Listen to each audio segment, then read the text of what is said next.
Understanding code dependency in Java is essential for learners or beginners as well as developers. For Spring or Android-based projects, build tools such as Maven or Gradle are generally used.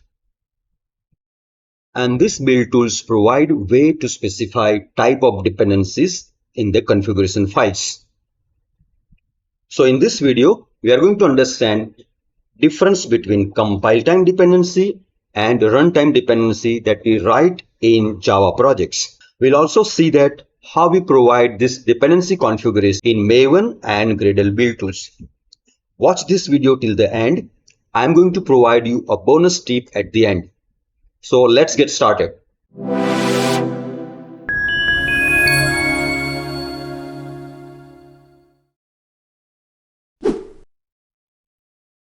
First, we understand compile time dependency. Consider a class of our application called user class, which using two library classes, library class A and library class B. This user class or application class needs two library classes, this one and this one. Library class A has a method called process with B, which takes an object of another library class as a parameter. And library class B has a method which is invoked in library class A. At this point, formatter.getFormatedName, where formatter is an object of library class B. So in this case, if you look at the code of user class, we see that this user class needs library class A and library class B. So basically, whenever a compiler has to compile any class, if this class is using other classes inside its code, then all those classes will be required at compile time. So in this case, user class needs both library class A and library class B at compile time. Now we understand runtime dependency. So we consider our application class, user class like this, where user class uses only one library class, that is library class A. And now library class A is like this, where it is using object of library class B as an implementation of this method called perform complex operation. In our previous case, we were passing library class B as parameter here. But now here we are not passing it as a parameter. We are creating an object of that library class B as an implementation logic of this. So whenever we're going to run this operation, it will need this library class B. And library class B is like this, where it has this method called perform internal operation, which is being used here in library class A. So in this case, if you want to compile this user class, only library class A is required at compile time. And if you want to compile library class A, then compiler will need library class B. So we can say that library class A has compile time dependency on library class B. However, user class has no compile time dependency on library class B that we can easily see in its code. We can see here only library class A is referred. Library class B is not referred in this user class. So if you compare two scenarios, in the first scenario, in library class A, we are passing an object of library class B as parameter. And on that parameter, we invoke this method. In the second scenario, we are doing similar thing, but we create an object of library class B as part of this method perform complex operation of this library class A. So we create this object internally and then we invoke method on that object. So in this case, this user class will need library class B, but not at compile time. User class will need this library class B at runtime whenever we execute this method, which happens at runtime. Whereas in the first scenario, both library class A and library class B will be required for user class. Now let's see this practically in our demo. So I have two scenarios, compile time dependency and runtime dependency. This is the code of my compile time dependency, library class A, library class B, and user class as we discussed. Now here I'm going to compile my user class, and we'll see here that other classes will be created automatically. So this is the new feature of this compiler. In old JDKs, we had to compile this class individually manually, but here Java C is smart enough and it can find out if code is present, it is going to compile the classes automatically, and we'll see that here class files will be generated. You can see here that class files of library class A, library class B, and user class are generated. And here, if I want to run it, I say Java and I specify user class. So that is going to run this function. So we can see here we get this output. Now we see about runtime dependency. So we say runtime. Here also I'm going to compile this user class. And we can see here we have class files of this library class A, library class B, and user class generated automatically due to that compile time dependency that we discussed. This is my library class A, which needs library class B, and this is my library class B. So what I am going to do here, I am going to delete both library class B and user class.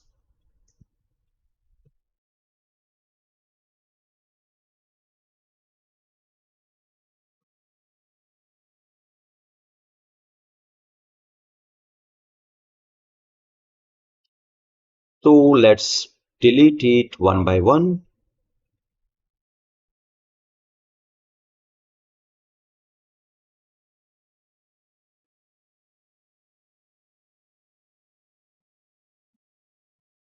So you can see here I have deleted both the classes, class files. Now let's see this user class. This user class has dependency only on library class A, and that class file is available here. So now I am going to compile user class.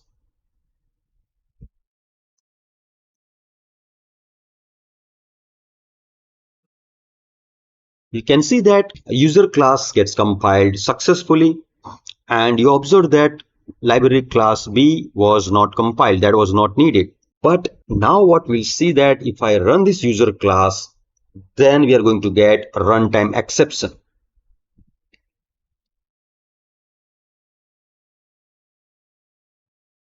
So compilation was successful, but when we want to run it, we will need class file of library class B also. And that is what we are going to observe here. So we can see here that it's trying to perform complex operation using library class A, which we are getting from here.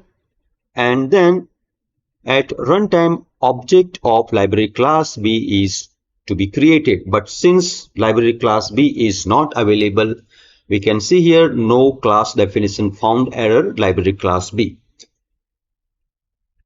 So in this way, we understand that what exactly is compile time dependency versus runtime dependency. Now let's understand dependency and build tools. So generally Maven or Gradle are used as a build tools. Build tools generally find out this dependency among codes that are present in our application, and they compile these classes in proper order, and they also provide us facility to create a jar file or the output file which contains all required dependency depending upon the dependency that we specified, that is compile time or runtime, or any other dependency, that is compile time or runtime. So Maven build tool allows us to write this type of dependency in pom.xml file. So under dependencies section, for a particular dependency, we can specify what is the scope of that dependency. It is a compile, provided, runtime, test, or system.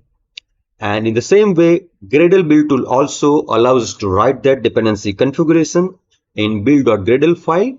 In the dependencies section, we can write this dependency in form of type, that is either implementation or compile time or runtime, or many other types are provided. And we specify that name of the dependency as group ID, artifact ID, and the version. So in this way, it's a compile time dependency or it is a runtime dependency that we can specify, and Gradle also allows us to write it in its build.gradle file.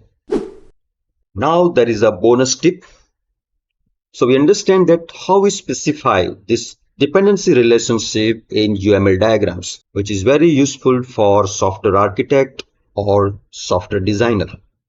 So in scenario 1, user class has compile time dependency on both the library classes, class A and class B.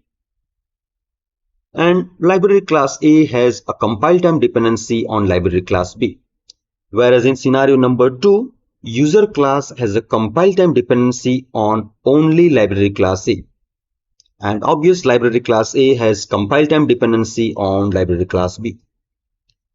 However, the important difference is user class does not have a direct compile time dependency on library class B, which we observed in our demonstration that in scenario 2, when we tried to compile user class, it did not require that library class B. But when we tried to run that user class, library class B was required, and we deleted that library class B, so we were getting runtime error. So that is what is called as runtime dependency. Now, what is this dependency relationship in UML? So it is a most general usage of relationship. What does it indicate? So a change in supplier, say in our example is the library class A, may affect the client, that is user class. Now this supplier or client could be a class or an interface. So dependency relationship is used when a class uses another class in a less structured way. So these are different ways. A method taking another class or interface as a parameter. If it is so, then that class will need that class at compile time. It will need that class or interface at compile time. A method creating an instance of another class or interface, which is our scenario 2. A method returning an instance of another class or interface. And the fourth one is a class using another class as a local variable. So in all these 4 cases, there is a dependency between 2 classes.